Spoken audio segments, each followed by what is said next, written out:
I love എന്ന് പറയുന്നത് constant, U എന്ന് പറയുന്നത് വേരിയബിൾ. അപ്പോൾ ഐ ലവ് എന്ന് പറയുന്ന വാക്കിന് മാറ്റമില്ല, യു എന്ന് പറയുന്നത് മാറിക്കൊണ്ടേയിരിക്കും, അത് വേരിയബിൾ ആണ്. അപ്പോൾ ഇതുപോലെ നമ്മൾ ബന്ധങ്ങൾ കാണുന്നത് കൊണ്ടുള്ള വൈകൃതം കൊണ്ടാണ് പല ദുരന്തങ്ങളിലോട്ട് നമ്മൾ എത്തുന്നത്. ഇന്ന് ഇന്റർനാഷണൽ ഫാമിലി ഡേ ആണ്.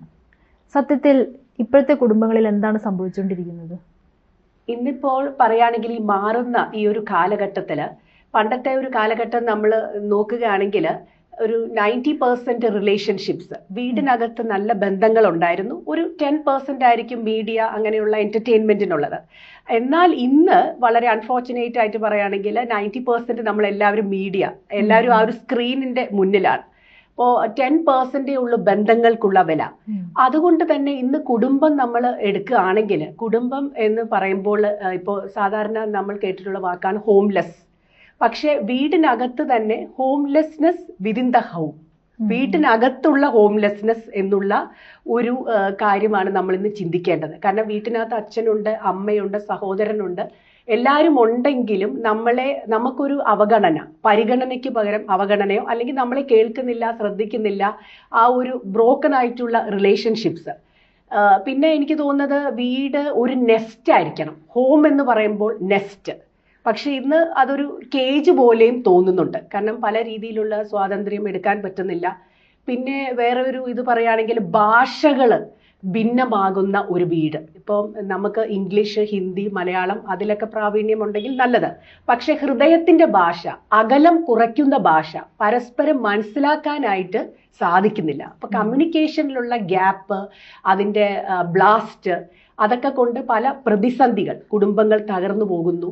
ആ ഒരു ഘട്ടത്തിൽ കമ്മ്യൂണിക്കേറ്റ് ചെയ്യുന്നത്, അതായത് ഭാര്യയും ഭർത്താവുമാണെങ്കിലും അല്ലെങ്കിൽ കുഞ്ഞിനോടാണെങ്കിലും അവർക്ക് കറക്റ്റ്ലി ഒന്ന് കമ്മ്യൂണിക്കേറ്റ് ചെയ്യാൻ അറിയാതെ പോകുന്ന ആൾക്കാരും ഉണ്ട്, അത് ശ്രമിക്കാത്ത ആൾക്കാരും ഉള്ളതായിട്ട് തോന്നിയിട്ടുണ്ടല്ലോ. എന്ന് വെച്ചാൽ ഇപ്പം നമ്മൾ പറഞ്ഞാൽ നമുക്ക് ഒന്നാമതേ ഒരാൾക്ക് സമയമില്ല, ഒരാൾക്ക് വീട്ടിലെ പണി ഒഴിഞ്ഞിട്ട് നേരമില്ല, ഒരാൾക്ക് അച്ഛനോടും അമ്മയോടും സംസാരിക്കണം എന്നുണ്ട്, അവർ രണ്ടുപേരെയും കിട്ടുന്നില്ല. കിട്ടിയാൽ തന്നെ സംസാരിക്കേണ്ട കാര്യങ്ങൾ പലതും ഹൃദയത്തിലോട്ട് ചേർന്ന് നിൽക്കുന്ന കാര്യങ്ങൾ സംസാരിക്കാനുള്ള സാധ്യത വളരെ കുറഞ്ഞു പോകുന്നു. ഇപ്പൊ ഈ പറഞ്ഞ പോലെ നമ്മൾ ഈ സൊസൈറ്റിയിൽ കാണുന്ന പല വിധമായിട്ടുള്ള അനിഷ്ടാവസ്ഥകളും ഉണ്ട്. ഇപ്പം അപകടങ്ങൾ നടക്കുന്നു, അല്ലെങ്കിൽ മോശം സംഭവങ്ങൾ നടക്കുന്നു. ഇതൊക്കെ നടക്കുമെങ്കിൽ നമ്മൾ പറയും അത് അവരുടെ വീട്ടിലല്ലേ, അല്ലെങ്കിൽ അത് അവിടെ അല്ലേ, ഇവിടെ നടക്കത്തില്ല. പക്ഷെ ഇപ്പൊ കേരളത്തിൽ നടക്കുന്നുണ്ട് പല കാര്യങ്ങളും. ഇതെല്ലാം ഒരുപക്ഷെ ഇപ്പോഴത്തെ ഒരു വാർത്തകൾ വരുമ്പോൾ എല്ലാവരും പറയുന്ന ഒരു ടേം ഉണ്ട്, അതെന്തെങ്കിലും കഴിച്ചിട്ടായിരിക്കും, എന്തെങ്കിലും ഉപയോഗിച്ചിട്ടായിരിക്കും, എന്തെങ്കിലും ഇൻടോക്സിക്കേഷനിലായിരിക്കും എന്ന് പറയും. പക്ഷെ അതിൽ സെർച്ച് ചെയ്ത് അല്ലെങ്കിൽ കൂടുതൽ അതിനെ കുറിച്ച് പഠിക്കുമ്പോൾ ചിലപ്പോൾ അവരുടെ ഫാമിലി തന്നെ അതൊരു ഏറ്റവും വലിയ എക്സാമ്പിൾ ആയിരിക്കും. അപ്പം ഇത് കൂടുതലായിട്ട് തോന്നിയിട്ടുണ്ടോ ഈ പറഞ്ഞ പോലെ ഈ ഒരു ടോക്സിക് പേരന്റിങ് മാറി ഒരു ബ്രോക്കൺ ഫാമിലി ആയതുകൊണ്ട് ഒരാളുടെ ജീവിതത്തിൽ നടക്കുന്ന അല്ലെങ്കിൽ ചേഞ്ച്ഡ് ആവുന്ന കാര്യങ്ങൾ? അത് തീർച്ചയായിട്ടും ഇപ്പൊ ഈ വൈകൃതമുള്ള വ്യക്തിത്വങ്ങൾ അല്ലെങ്കിൽ ഡിസ്റ്റോർട്ടഡ് ആയിട്ടുള്ള പേഴ്സണാലിറ്റീസ് ബ്രോക്കൺ ഫാമിലീസ് തന്നെയാണ് വരുന്നത്. കാരണം അവർക്ക് ആ ചൈൽഡ്ഹുഡിലുള്ള ട്രോമാസ്, മുറിവ്, അൺഹീൽഡ് ആയിട്ടുള്ള ഏരിയാസ് ഒക്കെ ഉണ്ട്. അപ്പൊ ഇത് കുട്ടിക്കാലത്ത് അവർ കണ്ടതും ഒബ്സർവ് ചെയ്തതായിട്ടുള്ളത് ഒക്കെ അവരെ തീർച്ചയായിട്ടും സ്വാധീനിക്കും. അതുകൊണ്ട് തന്നെ നമുക്ക് വീട്ടില് ഒരു കുട്ടിക്ക് കൊടുക്കാവുന്ന ഒരു മുറി നിറയെ ടോയ്സോ, ഗെയിംസ്, ചോക്ലേറ്റ്സ് എന്നുള്ള പിന്നെ ട്രിപ്സും അതൊക്കെ അല്ലാതെ സമാധാനകരമായിട്ടുള്ള ഒരു അന്തരീക്ഷം, പീസ്ഫുൾ ആയിട്ടുള്ള ഒരു അന്തരീക്ഷമാണ് നമുക്ക് കുട്ടികൾക്ക് കൊടുക്കാവുന്ന ഏറ്റവും വലിയൊരു സമ്മാനം. അതായത് അവരുടെ മാനസികമായിട്ടുള്ള, ശാരീരികമായിട്ടുള്ള വളർച്ചയ്ക്കും എല്ലാത്തിനും. കാരണം ഇന്നിപ്പം നമ്മൾ ചുറ്റുപാട് നോക്കുകയാണെങ്കിൽ മൂത്ത് വ്യാധിയാകുന്ന സൈക്കോസൊമാറ്റിക് ആയിട്ടുള്ള ഡിസീസസും അങ്ങനെയുള്ള സ്ട്രെസ്സും ടെൻഷനും ആങ്സൈറ്റിയും ഡിപ്രഷനും ഇങ്ങനെയുള്ളതൊക്കെ കുട്ടികളും ഒക്കെ കടന്നു പോകുന്നുണ്ട്, മുതിർന്നവരും ഒക്കെ. അപ്പൊ ഇതിന്റെയൊക്കെ ഒരു ഏക പരിഹാരം എന്ന് പറയുന്നത് നമ്മൾക്ക് ആദ്യം ഇപ്പോൾ സിലബസ് എടുക്കുകയാണെങ്കിൽ ഫിസിക്സ്, കെമിസ്ട്രി, ബയോളജി, അതിലും ഉപരിയായിട്ട് നമ്മൾ ആദ്യം നമ്മളെയാണ് മനസ്സിലാക്കേണ്ടത്. അണ്ടർസ്റ്റാൻഡ് യുവർ സെൽഫ്, അത് തന്നെ ഒരു വലിയൊരു സ്റ്റഡി ആക്കി എടുക്കണം. പിന്നെ നമുക്ക് തീർച്ചയായിട്ടും എമ്പതിയും, പ്രത്യേകിച്ച് ഇന്നിപ്പോൾ ഈ കുടുംബ ദിനമാകുമ്പോൾ പ്രകൃതിയോടും ചുറ്റുപാടും മറ്റ് സഹജീവികളോടും ഒക്കെ ഒരു കമ്പാഷൻ, എമ്പതി, സ്നേഹം, ആർദ്രത, കരുണ, ദയ, ഇതൊക്കെ ഉണ്ടെങ്കിൽ മാത്രമേ നമ്മൾ എല്ലാവരും മനുഷ്യരാണ്, നമുക്ക് ഫ്രൂട്ട്ഫുൾ ആവാൻ പറ്റുള്ളൂ. അല്ലെങ്കിൽ പറയുമ്പോഴും ഇപ്പോഴത്തെ ഒരു ലൈഫ് സ്റ്റൈൽ അല്ലെങ്കിൽ ഇപ്പോഴത്തെ ഒരു രീതി നോക്കിക്കഴിഞ്ഞാൽ നെഗറ്റിവിറ്റിക്കാണ് കൂടുതൽ പ്രാധാന്യമുള്ളത്. വയലന്റ് ആയിട്ടുള്ള ഇപ്പൊ ഒരു കുറച്ച് കാലങ്ങൾക്ക് മുമ്പ് അടുപ്പിച്ച് വരുന്ന സിനിമകൾ മൊത്തം വയലൻസ് മാത്രമേ. കാരണം ഇപ്പോഴത്തെ ആൾക്കാർക്ക് ഏറ്റവും കൂടുതൽ കാണേണ്ടത് ഒരു ആക്ഷൻ ഫിലിമാണ്, അല്ലെങ്കിൽ വയലന്റ് ഫിലിമാണ് കാണേണ്ടത്. അവർക്കൊരു ഫീൽ ഗുഡ് സിനിമ കാണാനുള്ള പേഷ്യൻസ് ഇല്ല എന്ന് പറയും. അപ്പം അത് തന്നെ മാറുന്നതായിട്ട് തോന്നിയിട്ടില്ല ഈ പറഞ്ഞ പോലെ ആ ഒരു ചേഞ്ച്? അതെ അതെ. ഇപ്പോൾ സൊസൈറ്റി നമ്മൾ ഒബ്സർവ് ചെയ്യുകയാണെങ്കിൽ തന്നെ, ഇപ്പോൾ ഞാൻ കഴിഞ്ഞ ദിവസം പറഞ്ഞതുപോലെ നമുക്കിപ്പോൾ ഒരു റോഡിലോട്ട് ഇറങ്ങുകയാണെങ്കിൽ തന്നെയുള്ള റോഡ് റേജ്, അവിടെയും ക്ഷമയില്ല, ഒരു ക്യൂവിൽ നിൽക്കാനുള്ള ക്ഷമയില്ല. പിന്നെ നമ്മൾ ഇപ്പോൾ ഏതെങ്കിലും ഒരു സൂപ്പർ മാർക്കറ്റിലോ അല്ലെങ്കിൽ പേസ്ട്രി എവിടെ പോയാലും ആൾക്കാർ എന്തെങ്കിലും ഒരു പ്രശ്നം വന്നാൽ അത് ഉടനെ കയറി ഷൗട്ട് ചെയ്ത് ലൗഡായിട്ട്. അപ്പം നമ്മൾ നിയമപരമായിട്ടല്ലാതെ നമ്മൾ മറ്റുള്ളവരെ ഇപ്പോൾ വെല്ലുവിളിച്ചും തോൽപ്പിച്ചും തർക്കിച്ചും വാദിച്ചും ഒക്കെ കാര്യങ്ങൾ നേടാനാണ് അങ്ങനത്തെ ഒരു സൊസൈറ്റി ആയിട്ട് നമ്മൾ മാറിയിരിക്കുകയാണ്. അപ്പം സമാധാനപരം അല്ലാതെ വെല്ലുവിളിച്ചും തർക്കിച്ചും ഒക്കെയാണ് നമ്മൾ കാര്യങ്ങൾ നേടിയെടുക്കുന്നത്. അപ്പോൾ അവിടെ തന്നെ ആ ഒരു വയലൻസിന്റെ ത്രെഡ് വന്നു കഴിഞ്ഞു. അപ്പോൾ തീർച്ചയായിട്ടും നമ്മുടെ ഭവനത്തിലെ അന്തരീക്ഷം, ഇപ്പോൾ സമൂഹത്തിന്റെ ആ ഒരു ക്രക്സ് എന്ന് പറയുന്നത് ഫാമിലിയാണ്. അപ്പോൾ ഫാമിലിയിൽ നല്ല ബന്ധങ്ങൾ, നമുക്ക് നല്ല ഊഷ്മളമായിട്ടുള്ള റിലേഷൻഷിപ്സ്, ഫാദറും മദറും തമ്മിൽ, പിന്നെ ഫാദറും കുട്ടികളും തമ്മിൽ, അവർക്ക് ഒരു നല്ലൊരു ഇടമായിട്ട് തോന്നണം, ഒരു ഫ്രീ സ്പേസ് ഓപ്പൺ അപ്പ് ചെയ്യാൻ, കമ്മ്യൂണിക്കേറ്റ് ചെയ്യാൻ. അപ്പോൾ ഇതിലൂടെ മാത്രമേ നമുക്ക് ആരോഗ്യകരമായിട്ടുള്ള ബന്ധങ്ങൾ സാധ്യമാവത്തുള്ളൂ. ഇപ്പൊ ഇന്നത്തെ ഒരു സമൂഹത്തിൽ അല്ലെങ്കിൽ ഇപ്പോഴത്തെ ഒരു കുട്ടികളുടെ ടേംസ് കുറെ ജെൻസി ടേംസ് ഉണ്ട്. ചിലതൊക്കെ നമുക്ക് മനസ്സിലാകത്തില്ല, പക്ഷെ പല ടേമുകളും അതൊരു റിലേഷൻഷിപ്പിനെ കോട്ട് ചെയ്യുന്ന കാര്യങ്ങളാണ്. അപ്പോൾ സിറ്റുവേഷൻഷിപ്പ് അല്ലെങ്കിൽ ബെസ്റ്റീസ്, അത് പറഞ്ഞ പോലെ ഇങ്ങനെ ഫ്രണ്ട്ഷിപ്പ്, മാരേജസ്, ഇങ്ങനെ കുറേ കാര്യങ്ങളുണ്ട്. ഇതെല്ലാം അവരെ കണക്ട് ചെയ്യുന്ന റിലേഷൻഷിപ്പാണ് അവർ പറയുന്നതനുസരിച്ച്.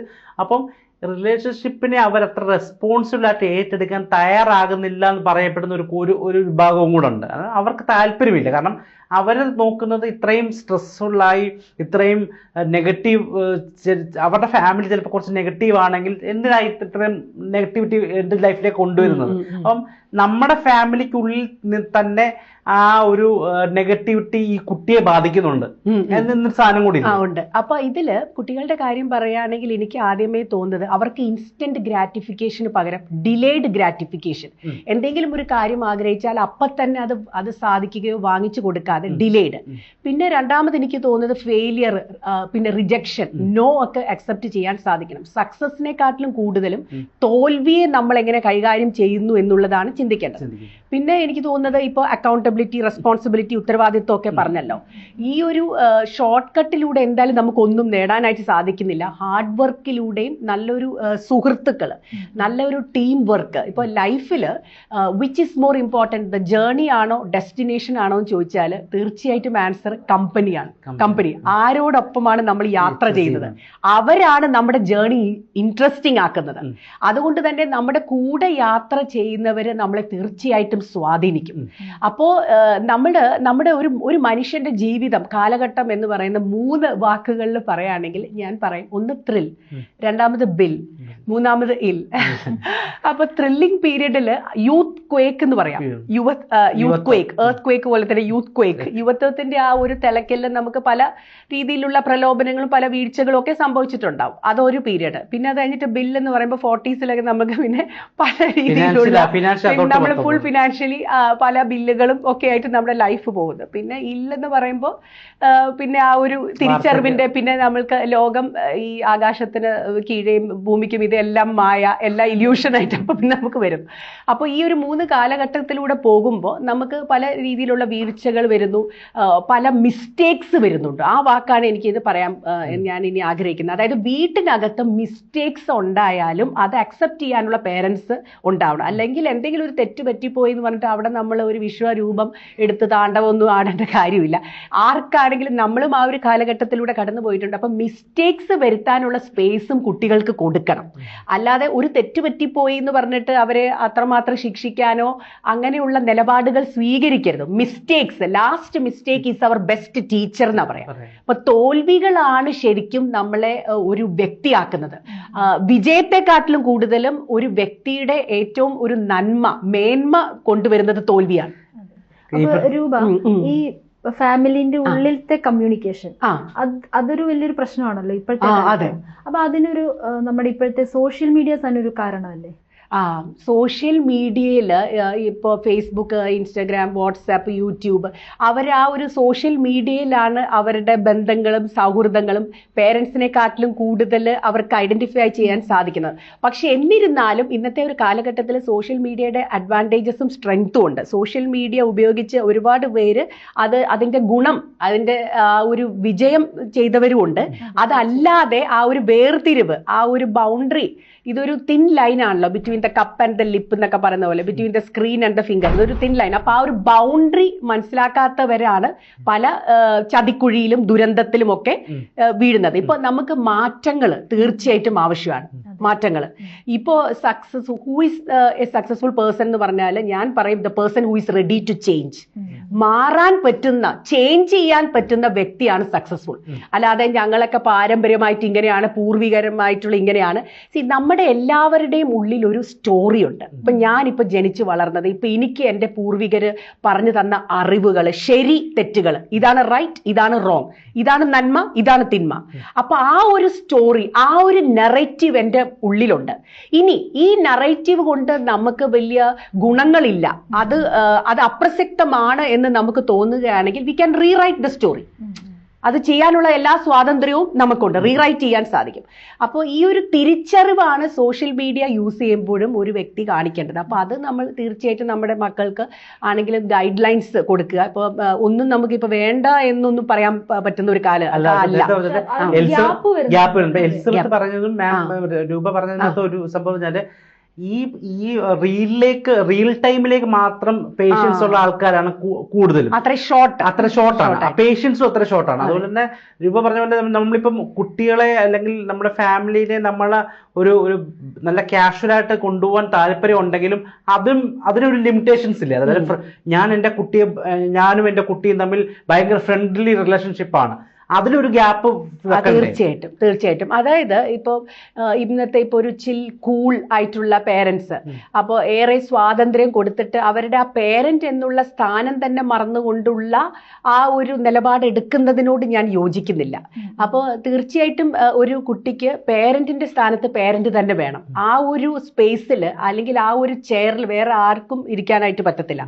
അപ്പോൾ പേരന്റ് എന്ന സ്ഥാനത്ത് ഇരുന്നുകൊണ്ട് തന്നെ കുട്ടിയെ നല്ല രീതിയിൽ, ഇന്നത്തെ പാരന്റിങ്ങിനെ കുറിച്ച് പറയുകയാണെങ്കിൽ ഞാൻ ഒരൊറ്റ സെന്റൻസിൽ പറയും, നമ്മളാണ് വളരുന്നത് കുട്ടികളോടൊപ്പം. അല്ലാതെ എനിക്ക് ഇത്രയും അറിയാം, ഞാൻ ഇത്രയധികം ഓണമൊക്കെ കഴിച്ചിട്ടുണ്ട്, എനിക്ക് കൂടുതൽ എക്സ്പീരിയൻസ് എന്ന് പറഞ്ഞാൽ തന്നെ നമ്മൾ ഔട്ടായി കഴിഞ്ഞു അവരുടെ ലൈഫിൽ നിന്ന്. കാരണം നമ്മൾ കുട്ടികളോടൊപ്പം വളർന്നാൽ മാത്രമേ പ്രോപ്പർ ആൻഡ് ഹെൽത്തി ആയിട്ടുള്ള പാരന്റിങ് ഇന്ന് സാധ്യമാകുള്ളൂ. അല്ലാതെ നമ്മൾ കുട്ടികളെ വളർത്തുകയല്ല, നമ്മളാണ് വളരേണ്ടത്. ആ രീതിയിൽ ബ്രോഡായിട്ട് ഓപ്പൺ ആയിട്ട് തിങ്ക് ചെയ്യാൻ പറ്റണം. അതാണ് വിൻ വിൻ സ്ട്രാറ്റജി. ഇപ്പൊ ഈ പറയുന്ന പല കുടുംബങ്ങളിലും ടൈം ചെയ്യാനാണ് നടക്കുന്നതെന്ന് തോന്നിയിട്ടുണ്ടോ? കാരണം സത്യം പറഞ്ഞാൽ പേരൻസ് ആണ് കുട്ടിയെ വളർത്തുന്നത്. പേരൻസിന് ഇഷ്ടം നീ പഠിക്കേണ്ടത് ഇതാണ്, നീ രാവിലെ 6 മണിക്ക് എഴുന്നേൽക്കണം, രാത്രി നേരത്തെ കിടക്കണം. പക്ഷെ ചിലപ്പോ ഈ കുട്ടി ചിലപ്പോ രാത്രി ലേറ്റ് നൈറ്റ് ഇരിക്കാൻ തയ്യാറാകുന്ന കുട്ടിയായിരിക്കും. ലേറ്റ് നൈറ്റ് ഇരിക്കുമ്പോഴായിരിക്കും കൂടുതൽ ക്രിയേറ്റീവ് ആയിട്ട് വർക്ക് ചെയ്യാൻ പറ്റും. ചിലപ്പം 2 മണിക്ക് എഴുന്നേറ്റിരുന്ന കുട്ടിക്ക് കൂടുതൽ ക്രിയേറ്റീവ് ആയിട്ട് വർക്ക് ചെയ്യാൻ പറ്റും. അത് മനസ്സിലാക്കാതെ ഈ ഒരു സ്കെഡ്യൂളിൽ വർക്ക് ചെയ്യാൻ ശ്രമിക്കുന്നതായിട്ട് തോന്നിയിട്ടുണ്ടോ? ഒരു ടൈം ടേബിൾ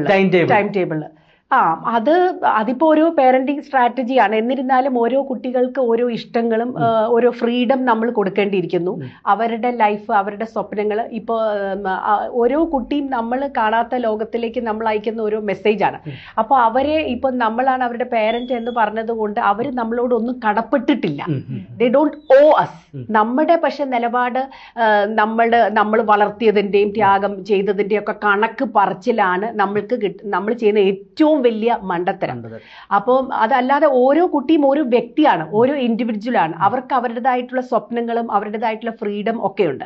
അപ്പൊ അവർക്ക് അത് തിരഞ്ഞെടുക്കാനുള്ള എല്ലാ സ്വാതന്ത്ര്യവും, അവരുടെ 24 hours എങ്ങനെ ചെയ്യണം എന്നുള്ള ആ ഒരു ഷെഡ്യൂൾ ചെയ്യാനുള്ള എല്ലാ ഫ്രീഡവും നമ്മൾ കൊടുക്കണം. പക്ഷെ തീർച്ചയായിട്ടും നമുക്ക് ഓരോ ഗൈഡ് ലൈൻസ്, സജഷൻസ് കൊടുക്കാം. പക്ഷെ ഫൈനലി അവർ തന്നെ ആയിരിക്കും തീരുമാനിക്കുന്നത്.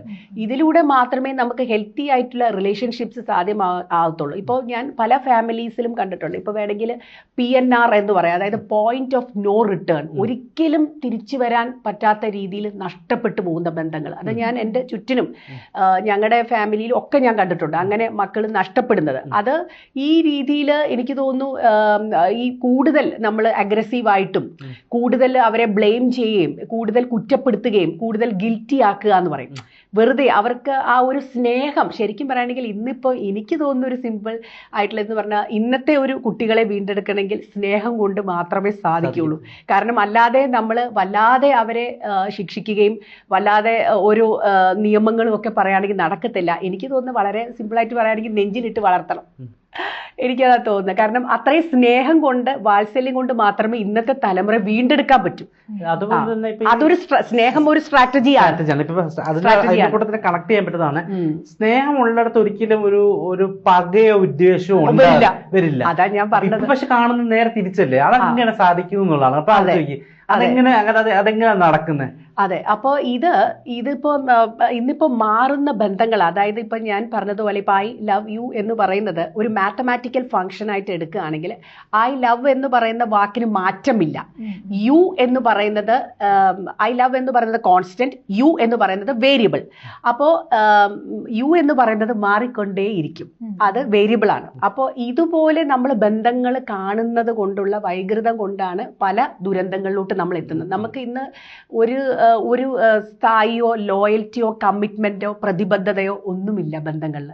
അപ്പോ ഈ ലൈക്കും ലവും തമ്മിലുള്ള വ്യത്യാസം ഞാൻ പറഞ്ഞതുപോലെ ഇപ്പൊ ഇന്നെല്ലാം ലൈക്സിന്റെ പിന്നാലെയാണല്ലോ ഇന്നത്തെ ലോകം ഓടുന്നത്. അപ്പൊ നമ്മളൊരു പൂ ഇഷ്ടപ്പെടുകയാണെങ്കിൽ ആ ലൈക്ക് ചെയ്യുകയാണെങ്കിൽ നമ്മൾ ആ പൂവിനെ പ്ലക്ക് ചെയ്യുന്നു, ലവ് ആണെങ്കിൽ പൂവിനെ വാട്ടർ ചെയ്യുന്നു. അതാണ് ആ ഡിഫറൻസ്, ആ ത്രെഡ് ലൈൻ വരുന്നത്. ബന്ധങ്ങളുടെ ഈ തകർച്ചയ്ക്ക് കാരണം ഇന്ന് മറവി കൂടെ ഉണ്ട്.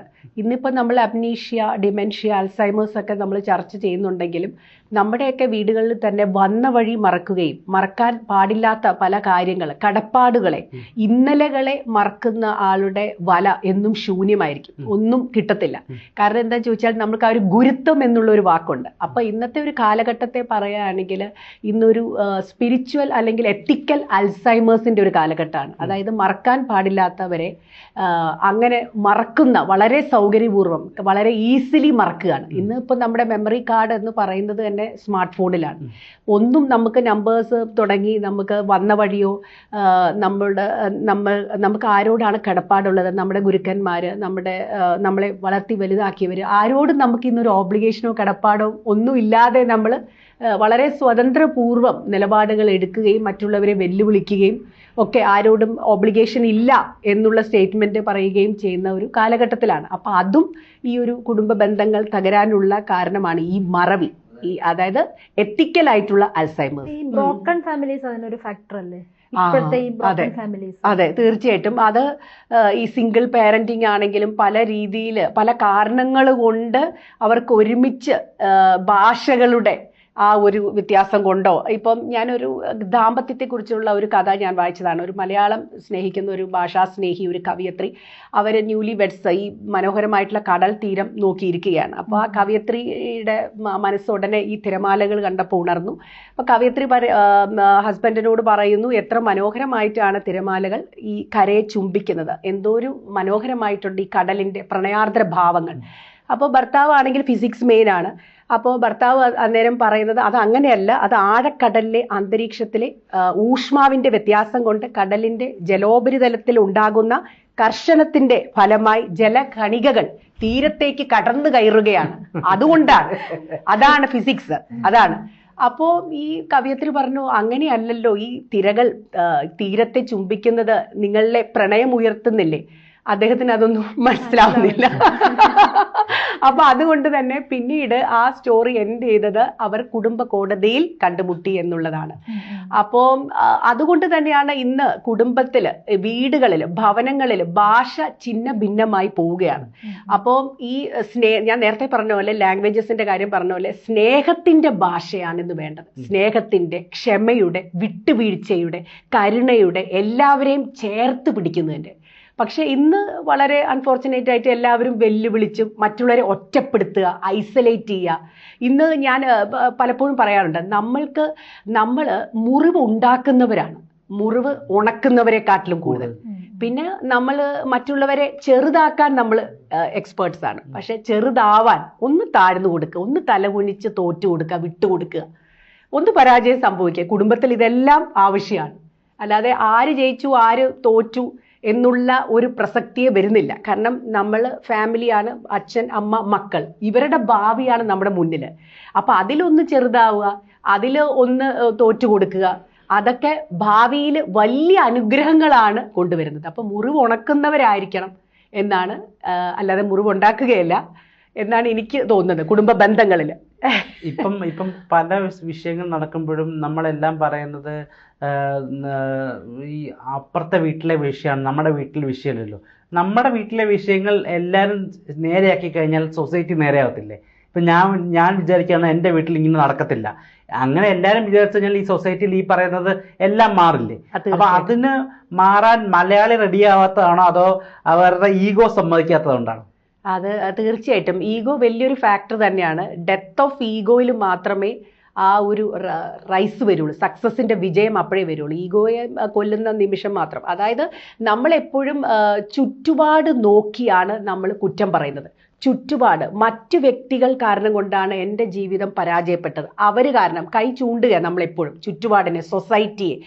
അപ്പോൾ അതിനു പകരം നമ്മൾക്ക് നേരെ തന്നെ കൈ ചൂണ്ടിക്കൊണ്ട് നമ്മൾ ആ റെസ്പോൺസിബിലിറ്റി ഏറ്റെടുത്തിട്ട് we have to work within ourselves. നമ്മളാണ് ഏറ്റവും വലിയ ഒരു പ്രോജക്റ്റ്.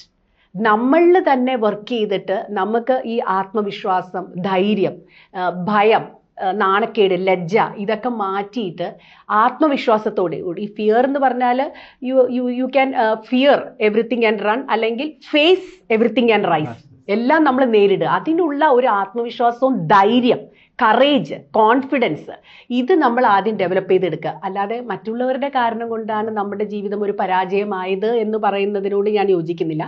കാരണം നമ്മളിലേക്ക് തന്നെയാണ് പിന്നെയും വിരൽ ചൂണ്ടുന്നത്. നമ്മൾ തന്നെയാണ് ഏറ്റവും വലിയ project. We have to study ourself. ഇതിൽ അമ്മമാർക്കുള്ള പങ്ക് അല്ലെങ്കിൽ സ്ത്രീകൾക്കുള്ള പങ്ക്, ഇപ്പൊ സ്ത്രീകളുടെ പോയിന്റ് ഓഫ് വ്യൂ എന്ന് പറയുന്നത് ഈ പറഞ്ഞ വീട്ടിലിരുന്ന് ഈ കുഞ്ഞിനെ നോക്കുക എന്നൊരു പോയിന്റ് ഉണ്ടല്ലോ. ഈ കുഞ്ഞിന് കുഞ്ഞ് മോശമായാൽ അമ്മയുടെ വളർത്ത ദോഷം കൊണ്ടാണെന്ന് പറയുന്നത്. അപ്പൊ അതിനോട് യോജിക്കുന്നുണ്ടോ? ഇന്നത്തെ കാലഘട്ടത്തിൽ നോക്കുകയാണെങ്കിൽ ഇപ്പൊ ഞാൻ പറഞ്ഞില്ലേ, മദറിനെക്കാട്ടിലും കൂടുതൽ ഞാൻ പറയുകയാണെങ്കിൽ ഫാദർലെസ്നെസ് എന്ന് പറയും. കാരണം ആ ഒരു അപ്പന്റെ സാന്നിധ്യവും ആ ഒരു പാരന്റിങ്ങിലോട്ട് വളരെ അത്യാവശ്യമാണ്. ആ ഒരു ക്വാളിറ്റി ടൈം സാന്നിധ്യം എന്ന് ഞാൻ ഉദ്ദേശിച്ചത്. അപ്പം അതുകൊണ്ട് തന്നെ ഇന്ന് അമ്മയ്ക്കും അച്ഛനും ഈക്വൽ ആയിട്ടുള്ള ഒരു പ്രാധാന്യമാണ്. പിന്നെ സ്ത്രീകൾക്ക് സ്വാഭാവികമായിട്ട് ഏതൊരു മക്കൾക്കും ആദ്യം തന്നെ അമ്മയാണ് ആദ്യം. ഇപ്പോൾ റോൾ മോഡലായിട്ടാണെങ്കിലും ഇൻഫ്ലുവൻസർ ആണെങ്കിലും അമ്മ പറഞ്ഞു തന്ന സത്യങ്ങൾ, പിന്നെ തീർച്ചയായിട്ടും അത് അവരുടെ ഉപബോധ മനസ്സിൽ, സബ് കോൺഷ്യസ് മൈൻഡിൽ അമ്മയുടെ ആ ഒരു ചിന്തകളും കാഴ്ചപ്പാടുകളും ആ അമ്മ എടുത്ത നിലപാടുകളും ഒക്കെ തീർച്ചയായിട്ടും സ്വാധീനിക്കും. അപ്പോൾ ഇതൊരു വലിയൊരു കമ്മിറ്റ്മെന്റ് ആണ്. അപ്പം നമ്മളത് മറന്നു പോകരുതും. കാരണം ലോങ് ടേമിൽ നമ്മൾക്ക് ഈ ഒരു ജീവിതത്തിലെ ആ ഒരു ഷോർട്ട് ടേം ഹാപ്പിനെസ്സിന്, ഒരു നിമിഷ നേരത്തെ സുഖത്തിന് വേണ്ടി നമ്മൾ പോയി പിന്നെ അതിന് നമ്മൾ വലിയൊരു വിലയാണ് കൊടുക്കേണ്ടി വരുന്നത്. പിന്നെ അതില് വുമൺ എംപവർമെന്റ് എന്നൊക്കെ എല്ലാ സ്ഥലങ്ങളിലും പറയുന്നുണ്ടെങ്കിലും നമ്മുടെ ഫാമിലിയിൽ തന്നെ പലപ്പോഴും അത് ഇംപ്ലിമെന്റ് ആവാത്തൊരു സാഹചര്യമാണ്. അതെ, അപ്പൊ അതും ഒരു പ്രശ്നമല്ല. അതെ, ഫാമിലിയിൽ തന്നെ ഞാൻ പലപ്പോഴും പറയാറുണ്ട്. ഇപ്പോൾ ഈ സ്ത്രീകളുടെ കാര്യം പറഞ്ഞതുകൊണ്ട് ഇപ്പോൾ ആ ഡൗറിയുടെ അല്ലാതെ തന്നെ ഇൻഹെറിറ്റൻസ് റൈറ്റ് ഇന്നും സ്ത്രീകൾക്കില്ല, ഇപ്പോഴും പുരുഷന്മാർക്കാണ്. അപ്പം സ്ത്രീകളെ ആ ഒരു ഡൗറിയുടെ പേരിൽ അന്ന് കൊടുത്തത് അയച്ചിട്ട് പിന്നെ ആ ഒരു ഇൻഹെറിറ്റൻസ് ഇത് മേരി റോയുടെ ആ ഒരു ഇതിൽ വന്നെങ്കിലും ഇപ്പോഴും അതൊന്നും പ്രാവർത്തികമല്ല. പിന്നെ ഈ ഞാൻ എപ്പോഴും പറയുന്ന പോലെ ഒരു സ്ത്രീ ആയതുകൊണ്ട്, അല്ലെങ്കിൽ ഒരു മകൾ, ഒരു അനിയത്തി അല്ലെങ്കിൽ ആയതുകൊണ്ട് അവരെടുക്കുന്ന ഒരു ലിബർട്ടി, ഒരു ഫ്രീഡം ഉണ്ട് ബാക്കി മെമ്പേഴ്സും ചുറ്റുമാണ്. അതായത് ഒരു ഇവരോട് ഇപ്പൊ എന്തിനാ ചോദിക്കുന്ന ഒരു മകൾ, അപ്പൊ ആ ഒരു പുരുഷ മേധാവിത്വത്തിന്റെ നിലപാടുകൾ ഇപ്പോഴും ഉണ്ട് ഫാമിലിയിൽ. മകളും ഉണ്ടെങ്കിൽ അമ്മമാരാണ് പലപ്പോഴും അത് പറയാ, അതായത് അവൻ ആൺകുട്ടിയല്ലേ, അതുകൊണ്ട് അവന് കുറച്ച് കൂടുതൽ പ്രയോറിറ്റി. അതെ, അപ്പോൾ സ്ത്രീകളോട് അതിനൊരു മൈക്രോ അഗ്രഷൻ എന്നാ ഞാൻ പറയാം. മൈക്രോ അഗ്രഷൻ, മൈക്രോ ക്രൂവൽറ്റി അവരെടുക്കുന്ന ആ ഒരു ലിബർട്ടിയാണ്. ഇപ്പൊ ഒരു പെൺകുട്ടി ആയതുകൊണ്ട് അവരോട് ഇപ്പൊ ചോദിക്കേണ്ട കാര്യമൊന്നുമില്ല. അവർ പറഞ്ഞാൽ ഇപ്പൊ അവരറിഞ്ഞാൽ എന്താ, അറിഞ്ഞില്ലെങ്കിൽ എന്താ, ആ ഒരു ഫ്രീഡം അവരെടുക്കുന്നുണ്ട്. അങ്ങനെ അതിപ്പോഴും ആൺകുട്ടി പലപ്പോഴും വലുതായി കഴിയുമ്പോൾ അവരുടെ ഫാമിലിയിൽ അതൊരു ഇഷ്യൂ ആയി മാറും. അതെ, അപ്പോൾ ഇന്നത്തെ ഇതിൽ ഞാൻ പറയുകയാണെങ്കിൽ ആൺമക്കളെയും കൂടെ നമ്മൾ നല്ല രീതിയിൽ ഇപ്പം പെൺകുട്ടികളെ സഹോദരിയായിട്ട് കാണാനും അത് ഒപ്പത്തിനൊപ്പം വർക്ക് ചെയ്യാനും വീട്ടിലെ ജോലികൾ അതിലൊരു ജെൻഡറിന്റെ നേച്ചർ കൊടുക്കേണ്ട കാര്യമില്ല. വീട്ടിലെ ജോലികൾ ആൺകുട്ടികളും കൂടി ചെയ്താൽ മാത്രമേ ഇനി ഒരു ഹെൽത്തി സൊസൈറ്റി പ്രാവർത്തികമാകത്തുള്ളൂ അല്ലേ?